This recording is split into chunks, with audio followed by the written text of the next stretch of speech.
রাধে কৃষ্ণ বন্ধুরা, কেমন আছেন আপনারা? আশা করি সবাই ভালো আছেন। আজকে আবার একটা নতুন ভিডিও নিয়ে হাজির হয়ে গেছি। ভিডিওটি শেষ অবধি দেখার অনুরোধ রইল। আজকের গল্প তারাশঙ্কর বন্দ্যোপাধ্যায়ের অন্যতম শ্রেষ্ঠ উপন্যাস হাঁসুলি বাঁকের উপকথা। আজকে উপন্যাসের ২৭ পর্ব। হঠাৎ একটা ডাক এলো সামনে থেকে। জাঙলের আমবাগান পড়ে সর্বাগ্রে। ওই বাগানের মধ্যে দিয়ে পায়ে হাঁটা পথ। পথের উপর দাঁড়িয়ে হেদো মোড়ল তার খুব মোটা গলায় ডাকছে, আই আই বেটা রত্না, হারামজাদা, ওরে গুখোর বেটা। রতন জোরে হাঁটতে শুরু করলো। প্রহ্লাদ বললে, ওরে বাবারে, মোড়ো লেগে যেয়েছে লাগছে। রতন বললে, পাঁচিল দেবার জাউন খারাপ হয়ে গেছে, কাল দিন যেছে পাঁচিল দেবার। পানু বলে উঠল, আমার মনিব মশাই আবার কি করলে কে জানে, আলু তুলতে হবে, পরশুই লাগবার কথা। কর্তার পুজোর পাট পড়ে গেল। বললাম তো বলে দিছি, ওসব আমি জানি না। আলু খারাপ হলে আমি নগদা মনিব তোমার ভাগ থেকে কাটবো। প্রহ্লাদ পানুকে বললে, হ্যাঁ রে পানা, মোর মনিবের পাল বাছুরটা কদাত হলো রে? ২ দাঁত। এবার জোয়াল গতাবে? তা খানিক আদেক করে না গতিয়ে রাখলে ৪ দাঁত হলে তখন আর ও জোয়াল নেবে ঘাড়ে? তেজ কেমন হবে বুঝছিস? ও বেজায় তেজ, লেগুড়ে হাত দেয় কার সাধ্যি, পাঁচন পিঠে ঠেকলে ৪ পায়ে লাফিয়ে ঝাঁপিয়ে ঘুরবে। ওকে বেচবে মনি, পিটবে ১ হাত। প্রহ্লাদ বললে, আমার মনিবকে আমি বলেছিলাম বাছুরটার কথা। নতুন গরু কিনবে নাকি তোমার মনি? হ্যাঁ, এবারে কিনবে। ৩ বছর বলে বলে এবছর আজই করালছি। অনেক টাকা নেবে আমার মনিব, মাটি থেকে তুলতে হবে টাকা তোর মনিবকে। ওরে না, আমার মনিব মাটিতে পুঁতলে আর তোলে না, ৮ বাকার ধান ছেড়ে দেবে। ধানও ছাড়তে হবে না, আলুর টাকাতেই হয়ে যাবে, লাগবে না। ৩ বিঘে আলু রে, সোজা কথা। কাঠবুই ২ পুশুরি খোল দিয়েছে, শালপেট অ্যালুমিনি দিয়েছে, কাটাতে ফলন ২ মণ। তা হেসে খেলে, হ্যাঁ খুব খুব তা হবে। ওরা অ্যামোনিয়াকে বলে আলুমিনি, অ্যালুমিনিয়ামকে বলে এলামিলি। অতন কাকার মনিবের আলু কেমন গো? গাছ তো হয়েছিল পাহাড়ের। রতনের উত্তর দেবার অবসর নাই। খুব দ্রুত পদে সে হেঁটে চলেছে। ইচ্ছে হচ্ছে এক লাফ দিয়ে মনিবের সামনে হাজির হয়। সত্যি তার মনিবের ক্ষতি হয়েছে। বাটির তাক ভারী হিসাবের জিনিস, তাছাড়া পরিশ্রমী কি কম? গোটা একদিন মাটি কেটে তাতে জল দিয়ে ভিজিয়ে দেওয়া হয়েছে।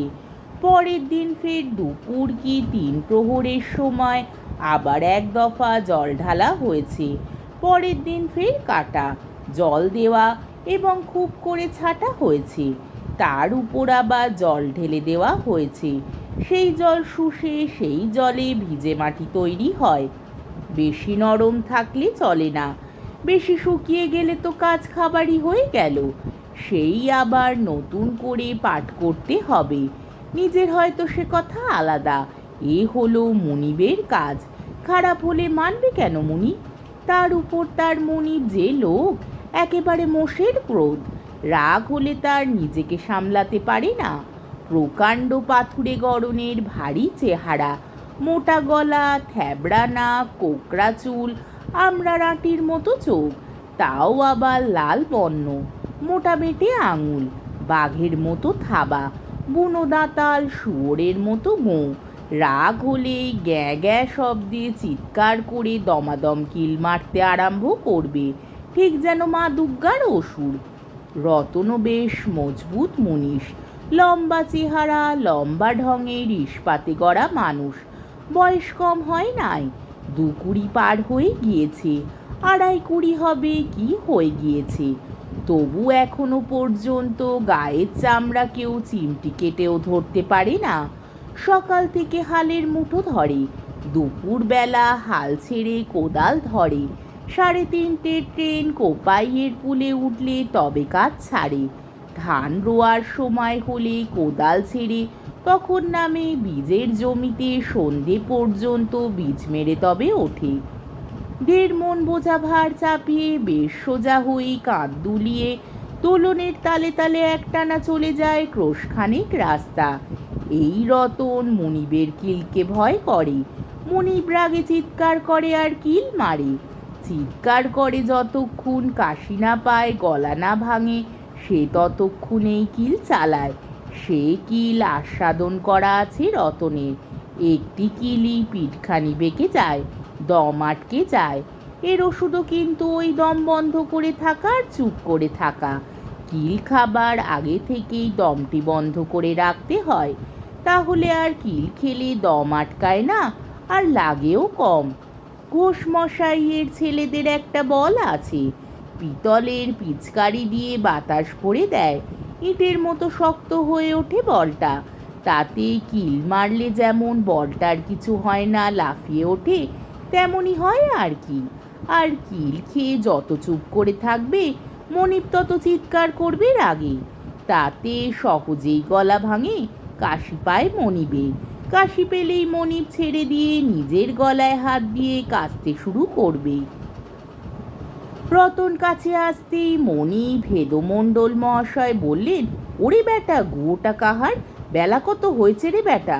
কর্তার পুজো নিয়ে মদ মেরে তুই হারামজাদা কেডামাতন করবি, আর আমার জাউন শুকিয়ে কাঠ হবে নাকি? রতন ঘাড় হেট করে কান টানতে লাগলো। এটা কাহারদের সবিনয় অপরাধ স্বীকারের ভঙ্গি। এর সঙ্গে মুখে একটু হাসিও থাকা চাই। নিঃশব্দে দন্ত বিকাশ, তা অবশ্যই ছিল রতনের মুখে। ওই হাসিটুকুর অর্থ হলো এই যে, মনিবের তিরস্কারের অন্তর্নিহিত সদুপদেশ এবং স্নেহ সে অনুভব করতে পারছে। তা মনিব মহাশয়রা স্নেহ করেন বই কি, তা করেন। বিপদে আপদে মনিবেরা অনেক করেন। কাহারেরা স্বীকার করে মুক্ত কণ্ঠে, আনেক আনেক করেন।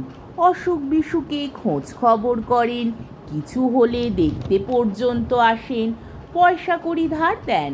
পথ্যের জন্য পুরানো মিহি চাল, আমসত্ত্ব, আমচুর এমনি দেন। বিঘটন কিছু ঘটলেও তত্ত্ব তল্লাশ করতে আসেন। রতনদের দুঃখে নিজেও হেদমণ্ডল মহাশয়রা কাঁদেন, আপ্তবাক্য বলেন, মাথায় পিঠে হাত বুলিয়ে দেন। তাতে সত্যি অন্তর জুড়িয়ে যায় রতনদের। আবার অন্য কোনো ভদ্রমশাই যদি কোনো কারণে অকারণে রতনদের উপর জুলুমবাজি করতে উদ্ধত হন, তাতেও মনিব মহাশয়রা আপন আপন কৃষাণদের পক্ষ নিয়ে তাদের রক্ষা করেন। প্রতিপক্ষের সঙ্গে দরকার হলে ঝগড়াও করেন। প্রতিপক্ষ তেমন বড় কঠিন লোক হলে, অর্থাৎ চন্দনপুরের বাবুরা হলে, তখন মনিবেরা রতনদের পিছনে নিয়ে বাবুদের কাছে গিয়ে মিটিয়ে দেন হাঙ্গামাটা। ভদ্রমশাইদের বলেন, আপনার মতো লোকের ওই ঘাসের উপর রাগ করা সাজে? ঘাস সোজা, ও বেটারাও তাই। কখনো বলেন পিঁপড়ে, তা তো মরেই আছে, মরার ওপর খাঁড়ার ঘাড় কি আপনাদের সাজে? তারপর রতনদের ধমক দিয়ে বলেন, নে বেটা উল্লুক কাহার কাহাকা, নে ধর, পায়ে ধর, বেটা বোকা বদমাস হারামজাদা। পায়ে ধরিয়ে বলেন, নে কানমোল নাকে খদ্দে। তাতেও যদি না মানেন বড় কঠিন লোক বাবু মহাশয়, তবে মনিব নিজেই হাত জোর করে বলেন, আমি জোর হাত করছি আপনার কাছে, আমার খাতিরে ওকে ক্ষমা ঘেন্না করতেই হবে এবার, না শুনলে শুনবো না। মোট কথা যেমন করে হোক রক্ষা করেন রতনদের। সেই মনিব মহাশয় আগ করেছেন। আজ রাগ খুব বেশি, হবারই কথা। 2 দিন কামাই, তার উলোর মাটি খারাপ হয়ে গিয়েছে। আজও দেরি হয়েছে খানিকটা। রতন খুব দ্রুত পদেই চলল। মাঠ পার হয়ে কুঠির সাহেবদের আম বাগান, সেই পুরনো কালের আম বাগানের মধ্যে দিয়ে জাঙলে ঢুকতে হয়। বাগানের ভিতরে ঢুকতেই মাথার উপরে আম গাছের পাতার মধ্যে থেকে অজস্র পোকা উড়ে মাথায় মুখে লাগলো। এবার আম গাছের মুকুলও বেশি, মধুর গন্ধে চারিদিকে ভুরভুর করছে। পোকাও হয়েছে অসম্ভব রকমের বেশি। হেদু মোড়ল চিৎকার করতে করতেই বলল, হারামজাদা, নেমো খারাম ছোট লোক জাতেরই দোষ কি? পানু বললে, প্রহ্লাদকে খুব বেঁচে গেছিল অতন কাকা। আমি বলি, লাগালে বুঝি আশিরে কিল গুদাম করি? প্রহ্লাদ বললে, কিল খেয়ে অতনার অভ্যেস হয়ে গেছে, মারলেও কিছু হতো না। আজকের পর্বটি এইখানেই শেষ হলো।